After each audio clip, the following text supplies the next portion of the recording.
ناظرین، آج ہم اقبال کے خطبات the reconstruction of religious thought in Islam یعنی کہ تجدید فکریات اسلام کا عمومی جائزہ پیش کریں گے کہ اقبال نے یہ خطبات کس انداز سے ترتیب دیے، علامہ کے ان خطبات کا تاریخی اور دینی پس منظر کیا ہے، ان کی ضرورت کیوں محسوس ہوئی، علامہ اقبال نے کن تقاضوں کے پیش نظر اپنے ان خطبات کو ترتیب دیا۔ آئیے آج کی اس ویڈیو میں اس کو سمجھنے کی کوشش کرتے ہیں، ہمارے ساتھ رہیے۔ ویڈیو کے آخر میں ہمیں اپنے رائے کے متعلق ضرور آگاہ کیجیے۔ آئیے شروع کرتے ہیں۔ میرا نام ہے عاطف ایوب اور آپ دیکھ رہے ہیں شعور فردا۔ علامہ اقبال کے خیالات میں قیام یورپ کے دوران ایک تدریجی انقلاب آیا جسے آپ ضبط تحریر میں لانا چاہتے تھے تاکہ اوروں کے لیے سبق آموز ہو۔ اپنے خیالات میں تبدیلی کے اس عمل کو آپ قلم بند تو نہ کر سکے، البتہ اس تبدیلی کی بنا پر آپ جس نتیجے پر پہنچے تھے اس کا تذکرہ ان کی شاعری کے علاوہ دوسری تحریروں میں بھی بار بار ملتا ہے، اور وہ نتیجہ یہ ہے کہ مغربی تہذیب زوال پذیر ہو کر آخر کار اپنے انجام کو پہنچے گی اور اسلام سربلند ہو کر رہے گا۔ اپنے اس ایقان کا پہلا باضابطہ اعلان آپ نے مارچ 1907 میں لکھی گئی غزل کے مندرجہ ذیل اشعار میں کیا ہے۔ دیار مغرب کے رہنے والوں، خدا کی بستی دکان نہیں ہے، کھرا جسے تم سمجھ رہے ہو وہ اب زر کم عیار ہوگا۔ تمہاری تہذیب اپنے خنجر سے آپ ہی خودکشی کرے گی، جو شاخ نازک پہ آشیانہ بنے گا نہ پائیدار ہوگا۔ اور تہذیب مغرب کی خودکشی کی خبر دینے سے پہلے آپ نے ملت اسلامیہ کی نشاط ثانیہ کی نوید ان یقین افروز اشعار میں سنائی۔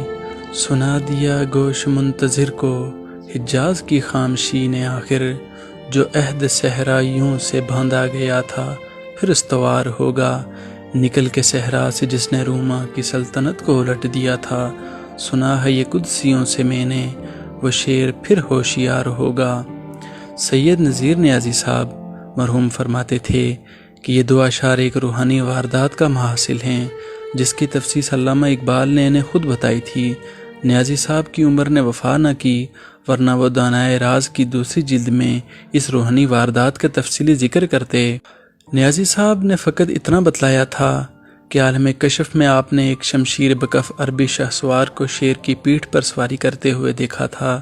سنا ہے یہ قدسیوں سے میں نے کہ روحانی واردات کا تذکرہ چودھری محمد حسین مرحوم کے نام آپ کے ایک خط میں بھی ملتا ہے جو 30 اگست 1923 کو لکھا گیا۔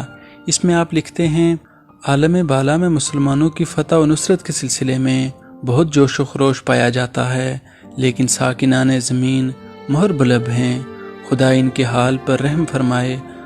ہمارے علماء مسلحہ نے اسلام کو ایک ایشیائی مذہب بنا کر رکھ دیا ہے۔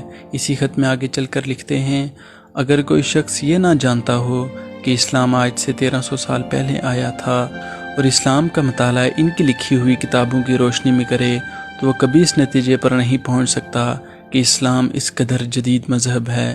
مجھے افسوس ہے کہ مسلمانوں نے قرآن کی جدیدیت کا احساس نہیں کیا، بلکہ اس کے برعکس قرآن کے موضوع اور حقائق کی تشریح کہ قدیم الاقوام کی روشنی میں کی، اور یوں اس کے اصل مفہوم اور منشا کو مسخ کر ڈالا۔ علامہ اقبال نے حقائق قرآن کا مطالعہ چونکہ فکر جدید کی روشنی میں کیا تھا، اس لیے انہیں اس بات کا بخوبی احساس تھا کہ دور حاضر کے انسان کے سامنے قرآن کی حکمت کو جدید سائنس اور فلسفے کی زبان میں پیش کرنے کی ضرورت ہے، تاکہ انہیں معلوم ہو کہ قرآن وقت کے بدلتے ہوئے تقاضوں کا ساتھ دے سکتا ہے، اور مغربی تہذیب کے خاتمے کے بعد دنیا کو جس نئی تہذیب کی ضرورت پیش آئے گی، اسے اگر قرآن کی اساس پر قائم ہونا ہے تو مسلمانوں کو اسلامی فکر کی نشاط ثانیہ کی راہ ہموار کرنی چاہیے۔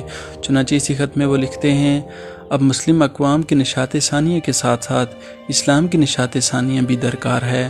میں خدا سے دعا کرتا ہوں کہ وہ اپنے حبیب پاک رسول اللہ صلی اللہ علیہ وآلہ وسلم کے صدقے مسلمانوں میں ایسا مفکر پیدا کرے جو قرآن کی حکمت گمشدہ لوٹا دے۔ ہمارا خاتمہ قریب نہیں، آ لگا ہے، قرآن آج بھی کفایت کرتا ہے۔ علامہ اقبال کو اس بات کا بھی اندازہ تھا کہ اسلام کی آفاقیت کے پیش نظر ان کی اردو اور فارسی شاعری وسیع تر ابلاغ کی متحمل نہیں، اس لیے وہ عصر جدید کے اجتہادی مسائل پر اپنے خیالات کو جدید فلسفے کی زبان میں پیش کرنے کے لیے انگریزی زبان کو ذریعہ اظہار بنانا چاہتے تھے۔ صوفی غلام مصطفیٰ تبسم کے نام اپنے ایک مکتوب مورخہ 2 دسمبر 1925 میں لکھتے ہیں: کچھ مدت ہوئی میں نے اجتہاد پر ایک مضمون لکھا تھا، مگر دوران تحریر محسوس ہوا کہ یہ مضمون اس قدر آسان نہیں ہے کہ میں نے ابتدا میں جس طرح فرض کیا تھا۔ اس پر تفصیل سے بحث کرنے کی ضرورت ہے۔ موجودہ صورت میں اس قابل نہیں کہ لوگ اس سے فائدہ اٹھا سکیں، کیونکہ بہت سی باتیں جن کو مفصل بیان کرنے کی ضرورت تھی اس مضمون میں محض اشارتاً بیان کی گئی ہیں۔ یہی وجہ ہے کہ میں نے آج تک شائع نہیں کیا۔ اب انشاءاللہ اسے ایک کتاب کی شکل میں منتقل کرنے کی کوشش کروں گا، جس کا عنوان ہوگا اسلام ایز آئی انڈرسٹینڈ اٹ۔ اس عنوان سے مقصود یہ ہے کہ کتاب کو میری ذاتی رائے سمجھا جائے، جو ممکن ہے غلط بھی ہو۔ اس کے علاوہ ایک بات یہ بھی ہے کہ میری عمر زیادہ تر مغربی فلسفے کے مطالعے میں گزری ہے، اور یہ نقطۂ خیال کا تک طبیعت ثانیہ بن گیا ہے۔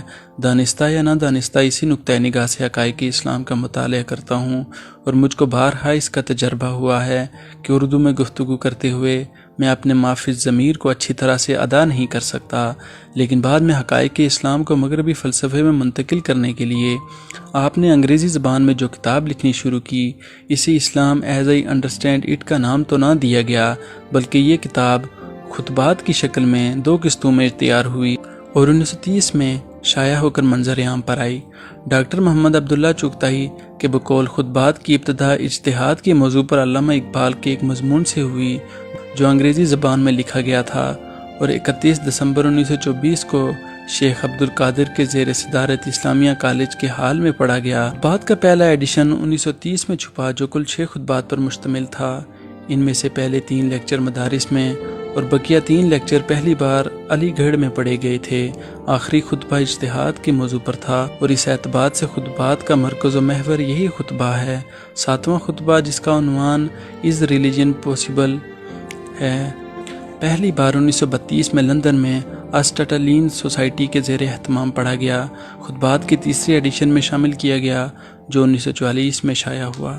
بہرحال آخری یعنی 7ویں خطبے کا بھی پہلے 5 خطبوں کی طرح چھٹے خطبے سے، جو اس خطبے کے مرکزی موضوع یعنی اجتہاد ہے، ثانوی سے تعلق ہے۔ چھٹے خطبے کا انگریزی میں عنوان the principle of movement in the structure of Islam ہے، جس کا لفظی ترجمہ اگرچہ اسلام کی ساخت میں حرکت کا اصول ہے، لیکن اردو مترجمین نے اس کا ترجمہ بجا طور پر الاجتہاد فی الاسلام یا اسلام میں اجتہاد کیا ہے، کیونکہ علامہ اقبال نے خود بھی لیکچرز پر دیے گئے عنوان کی وضاحت مندرجہ ذیل الفاظ میں کی ہے۔ تو اسلام کی ساخت میں حرکت کا اصول کیا ہے؟ اسی کو اجتہاد کہا جاتا ہے۔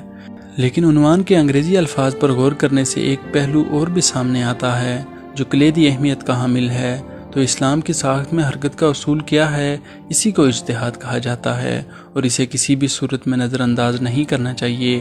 غور طلب امر یہ ہے کہ خطبے کا آغاز ان الفاظ کے ساتھ ہوتا ہے: ایک تہذیبی تحریک کی حیثیت سے اسلام کائنات کے سکونی تصور کو مسترد کرتے ہوئے ایک متحرک تصور اپناتا ہے، اور وحدت انسانی کے ایک جذباتی نظام ہونے کے ناطے فرد کی بحیثیت فرد قدر و منزلت کا قائل ہے، اور خونی رشتوں کو اتحاد انسانی کی بنیاد ماننے سے منکر ہے۔